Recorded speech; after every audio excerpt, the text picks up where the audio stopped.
ಮೈಸೂರು ಕ್ಷೇತ್ರದಲ್ಲಿ ಡಿಕೆ ಶಿವಕುಮಾರ್ ಅವರು ಜೆಡಿಎಸ್ ವರಿಷ್ಠ ಎಚ್.ಡಿ. ದೇವೇಗೌಡ ಮತ್ತು ಅವರ ಕುಟುಂಬದವರನ್ನ ಎದುರಿಸುವ ಶಕ್ತಿ ತಮಗಿಲ್ಲ ಅಂತ ವ್ಯಂಗ್ಯಭರಿತವಾಗಿ ಹೇಳಿದ್ದಾರೆ.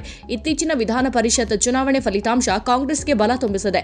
ಹಾಸನ ಹೊರತುಪಡಿಸಿ ಒಕ್ಕಲಿಗರ ಪ್ರಭಾವವಿರುವ ಬಹುತೇಕ ಕ್ಷೇತ್ರಗಳಲ್ಲಿ ಕಾಂಗ್ರೆಸ್ ಗೆದ್ದಿದೆ.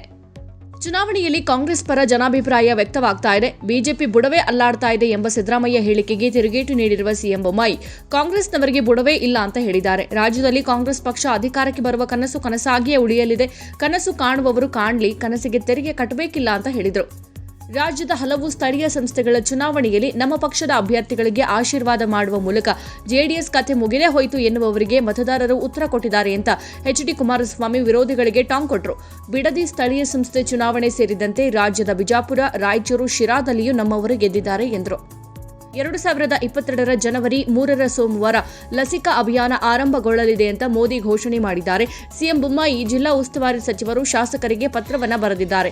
ಜಿಲ್ಲಾ ಉಸ್ತುವಾರಿ ಸಚಿವರು ತಮ್ಮ ಜಿಲ್ಲೆಗಳಲ್ಲಿ ವಿಧಾನಸಭಾ ಸದಸ್ಯರು ತಮ್ಮ ಕ್ಷೇತ್ರಗಳಲ್ಲಿ ಮಕ್ಕಳ ಲಸಿಕಾಕರಣ ಕಾರ್ಯಕ್ರಮಕ್ಕೆ ಚಾಲನೆ ನೀಡುವಂತೆ ಮನವಿ ಮಾಡಿದ್ದಾರೆ.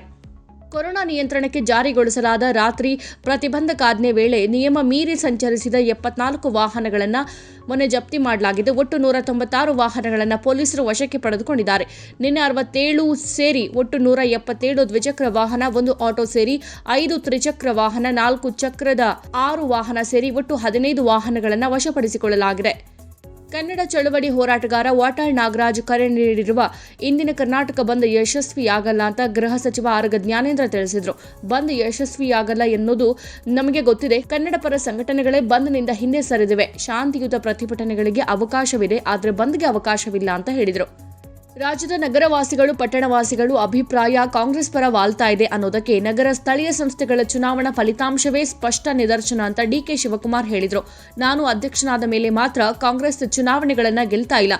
ಕಾಂಗ್ರೆಸ್ ಪಕ್ಷ ಗೆಲ್ಲೋದ್ರ ಹಿಂದೆ ರಾಜ್ಯದ ಜನರ ಅಭಿಪ್ರಾಯ ಅಡಗಿದೆ ಅಂತ ಪ್ರತಿಕ್ರಿಯೆ ಕೊಟ್ಟರು.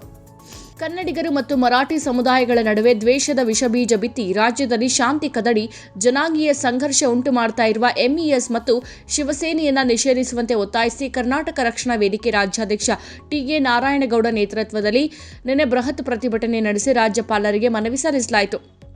ದಕ್ಷಿಣ ಆಫ್ರಿಕಾ ಟೆಸ್ಟ್ ಸರಣಿಯ ಮೊದಲ ಪಂದ್ಯದಲ್ಲಿ ಭಾರತ ತಂಡ ಗೆಲುವು ಸಾಧಿಸಿದೆ. ಸೆಂಚುರಿಯನ್ ಸೂಪರ್ ಸ್ಪೋರ್ಟ್ ಪಾರ್ಕ್ನಲ್ಲಿ ನಡೆದ ಪಂದ್ಯದಲ್ಲಿ ವಿರಾಟ್ ಕೊಹ್ಲಿ ಬಳಗ 113 ರನ್ ಅಂತರದ ಗೆಲುವು ಸಾಧಿಸಿದ್ದು ಸರಣಿಯಲ್ಲಿ ಶುಭಾರಂಭ ಮಾಡಿದೆ. ಗೆಲ್ಲಲು 305 ರನ್ ಗುರಿ ಬೆನ್ನತ್ತಿದ ದಕ್ಷಿಣ ಆಫ್ರಿಕಾ 191 ರನ್ಗೆ ತನ್ನೆಲ್ಲ ವಿಕೆಟ್ ಕಳೆದುಕೊಂಡಿತು. ಮುಂದಿನ ವರ್ಷದ ಸೆಪ್ಟೆಂಬರ್ ವೇಳೆಗೆ ಡಾಕ್ಟರ್ ವಿಷ್ಣುವರ್ಧನ್ ಸ್ಮಾರಕ ನಿರ್ಮಾಣ ಪೂರ್ಣಗೊಳ್ಳಲಿದೆ ಅಂತ ನಟಿ ಭಾರತಿ ವಿಷ್ಣುವರ್ಧನ್ ಹೇಳಿದರು. ಮೈಸೂರಿನಲ್ಲಿ ಮಾತನಾಡಿದ ಅವರು, ಕೋವಿಡ್ ಹಿನ್ನೆಲೆ ಕಳೆದ 2 ವರ್ಷಗಳಿಂದಲೂ ಯಾವ ಕೆಲಸಗಳು ಸಾಗ್ತಾ ಇಲ್ಲ. ಆದರೆ ಮುಂದಿನ ವರ್ಷ ವಿಷ್ಣು ಸ್ಮಾರಕ ನಿರ್ಮಾಣವಾಗಲಿದ್ದು ಈಗಾಗಲೇ ಸ್ಮಾರಕದ 60% ಕಾಮಗಾರಿ ಮುಗಿದಿದೆ ಅಂತ ಹೇಳಿದರು. ಭಾರೀ ಜಿದ್ದಾಜಿದ್ದಿನಿಂದ ಕೂಡಿದ್ದ ರಾಜ್ಯದ 5 ನಗರಸಭೆಗಳ ಚುನಾವಣೆಗಳಲ್ಲಿ ಆಡಳಿತಾರೂಢ ಬಿಜೆಪಿ 3 ಕಡೆ ಸ್ಪಷ್ಟ ಬಹುಮತ ಪಡೆದಿದ್ದು 2 ಕಡೆ ಅತಂತ್ರ ಪರಿಸ್ಥಿತಿ ನಿರ್ಮಾಣವಾಗಿದೆ. ಹೆಬ್ಬಗೋಡಿ, ಚಿಕ್ಕಮಗಳೂರು, ಗದಗ, ಬೆಟಗೇರಿ ನಗರಸಭೆಗಳಲ್ಲಿ ಬಿಜೆಪಿಗೆ ಸ್ಪಷ್ಟ ಬಹುಮತ ಬಂದಿದ್ರೆ ಹೊಸಪೇಟೆ ಮತ್ತು ಶಿರಾದಲ್ಲಿ ಅತಂತ್ರ ಪರಿಸ್ಥಿತಿ ಉಂಟಾಗಿದೆ. ಅಯ್ಯೋ, ಮದುವೆಯಾಗಿ 25 ವರ್ಷ ಆದ್ಮೇಲೆ ಗಂಡು ಮಗು ಹುಟ್ಟಿದ ರೀತಿಯಲ್ಲಿ ಕಾಂಗ್ರೆಸ್ಸಿಗರು ಸಂಭ್ರಮ ಪಡ್ತಾ ಇದ್ದಾರೆ. ಇದು ನಗರ ಸ್ಥಳೀಯ ಸಂಸ್ಥೆಗಳ ಚುನಾವಣೆಯಲ್ಲಿ ಗೆದ್ದು ಬೀಗ್ತಾ ಇರುವ ಕಾಂಗ್ರೆಸ್ಸಿಗರ ಸಂಭ್ರಮಾಚರಣೆ ಬಗ್ಗೆ ಸಚಿವ ಕೆ.ಎಸ್. ಈಶ್ವರಪ್ಪ ಮಾತಾಡಿರುವ ವ್ಯಾಖ್ಯಾನ. ಈ ಗೆಲುವನ್ನ ಇಟ್ಕೊಂಡು ಬಿಜೆಪಿ ಬುಡ ಅಲ್ಲಾಡ್ತದೆ ಅಂತ ಸಿದ್ದರಾಮಯ್ಯ ಹೇಳಿಕೆ ಕೊಟ್ಟಿದ್ರು. ಕರ್ನಾಟಕದ ಬಹುತೇಕ ಜಿಲ್ಲೆಗಳಲ್ಲಿ 2 ದಿನ ಚಳಿ ಹೆಚ್ಚಾಗಲಿದೆ. ಮಲೆನಾಡು, ಕರಾವಳಿ, ಕೊಡಗು, ಬೆಂಗಳೂರು, ಮೈಸೂರು, ಉತ್ತರ ಕರ್ನಾಟಕದಲ್ಲಿ ಜನವರಿ 1 ಬಳಿಕ ಕರ್ನಾಟಕದಲ್ಲಿ ಶೀತ ಗಾಳಿ ಕಡಿಮೆಯಾಗುವ ಸಾಧ್ಯತೆ ಇದೆ. ಡಿಸೆಂಬರ್ ಮೊದಲ ವಾರದವರೆಗೂ ಸುರಿದ ಅಕಾಲಿಕ ಮಳೆಯ ನಂತರ ಹಲವು ರಾಜ್ಯಗಳಲ್ಲಿ ಶೀತಗಾಳಿ ಹೆಚ್ಚಾಗಿದೆ. ಬೆಂಗಳೂರು ಮಾಜಿ ಪೊಲೀಸ್ ಕಮಿಷನರ್ ಮತ್ತು ಹೆಚ್ಚುವರಿ ಪೊಲೀಸ್ ಮಹಾನಿರ್ದೇಶಕ ಭಾಸ್ಕರ್ ರಾವ್ ಅವರು ಸಲ್ಲಿಸಿದ ಸ್ವಯಂ ನಿವೃತ್ತಿ ಅರ್ಜಿಯನ್ನು ರಾಜ್ಯ ಸರ್ಕಾರ ಅನುಮೋದಿಸಿದೆ. ಡಿಸೆಂಬರ್ 31ರಂದು ನಿವೃತ್ತಿ ಪಡೆಯಲಿದ್ದಾರೆ. ಪೊಲೀಸ್ ಇಲಾಖೆ ಬಿಟ್ಟು ರಾಜಕೀಯಕ್ಕೆ ಬರ್ತಾರೆ ಅಂತ ಹೇಳಲಾಗಿತ್ತು. ಆದರೆ ಈ ಬಗ್ಗೆ ಅವರು ಯಾವ ರೀತಿಯ ಯಾವುದೇ ನಿರ್ಧಾರ ಕೈಗೊಂಡಿಲ್ಲ. ಸೇನೆ ಮತ್ತು ಪೊಲೀಸರು ಜಂಟಿ ಕಾರ್ಯಾಚರಣೆ ನಡೆಸಿದ್ದು ಜಮ್ಮು ಕಾಶ್ಮೀರದ ಶ್ರೀನಗರದಲ್ಲಿ ಎನ್ಕೌಂಟರ್ನಲ್ಲಿ 3 ಉಗ್ರರನ್ನ ಹತ್ಯೆ ಮಾಡಿದ್ದಾರೆ. ಕಳೆದ 36 ಗಂಟೆಗಳ ಅವಧಿಯಲ್ಲಿ ಸೇನೆಯಿಂದ 9 ಉಗ್ರರನ್ನ ಹತ್ಯೆಗೈಯಲಾಗಿದೆ. ಉಗ್ರರ ವಿರುದ್ಧದ ಹೋರಾಟದಲ್ಲಿ ಸೇನೆಗೆ ಭಾರೀ ಯಶಸ್ಸು ಸಿಕ್ಕಿದೆ. ಸಂಕ್ರಾಂತಿಯ ನಂತರ ರಾಜ್ಯ ಸಚಿವ ಸಂಪುಟದಲ್ಲಿ ಬದಲಾವಣೆಯಾಗಿದ್ದು ನನಗೆ ಪಕ್ಷದಿಂದ ಸಿಹಿ ಸುದ್ದಿ ಸಿಗಲಿದೆ ಅಂತ ಬಿಜೆಪಿ ಶಾಸಕ ಬಸವನಗೌಡ ಪಾಟೀಲ್ ಯತ್ನಾಳ್ ಹೇಳಿದ್ದಾರೆ. ಪಕ್ಷವನ್ನ ಬಲಪಡಿಸುವ ನಿಟ್ಟಿನಲ್ಲಿ ವರಿಷ್ಠರು ಕ್ರಮ ಕೈಗೊಂಡಿದ್ದಾರೆ. ಸರ್ಕಾರ, ಪಕ್ಷ ಮತ್ತು ಸಚಿವ ಸಂಪುಟದಲ್ಲಿ ಮಹತ್ವದ ಬದಲಾವಣೆಯಾಗಲಿದೆ ಅಂತ ಹೇಳಿದ್ದಾರೆ. ಜಿಲ್ಲಾ ಪಂಚಾಯತ್ ಸಿಇಒಗಳು ದಿನಕ್ಕೆ 10 ತಾಸು ಕೆಲಸ ಮಾಡಬೇಕು, ತಿಂಗಳಲ್ಲಿ 3 ದಿನ ಹಳ್ಳಿಗಳಲ್ಲಿ ಪ್ರವಾಸ ಕೈಗೊಳ್ಳಿ ಅಂತ ಸಿಎಂ ಬೊಮ್ಮಾಯಿ ಸಲಹೆ ಕೊಟ್ಟರು.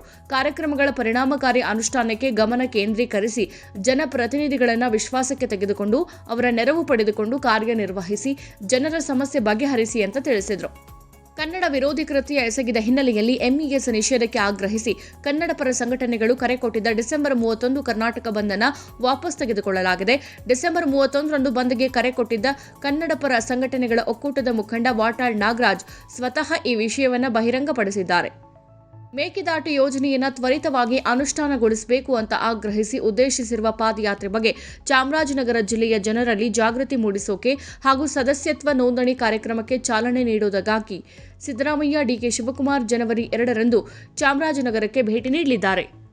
ದಕ್ಷಿಣ ಆಫ್ರಿಕಾ ಕ್ರಿಕೆಟ್ ತಂಡದ wicket keeper batsman Quinton de Kock ಅವರು ದಿಢೀರನೆ ಟೆಸ್ಟ್ ಕ್ರಿಕೆಟ್ಗೆ ವಿದಾಯ ಘೋಷಿಸಿದ್ದಾರೆ. ಭಾರತದ ವಿರುದ್ಧದ ಮೊದಲ ಟೆಸ್ಟ್ ಪಂದ್ಯ ಅಂತ್ಯವಾದ ಕೆಲವೇ ಗಂಟೆಗಳಲ್ಲಿ ಕ್ವಿನ್ನಿ ಈ ಘೋಷಣೆ ಮಾಡಿದ್ದಾರೆ. ತಕ್ಷಣಕ್ಕೆ ಅನ್ವಯವಾಗುವಂತೆ ಡಿಕಾಕ್ ವಿದಾಯ ಹೇಳಿದ್ದಾರೆ.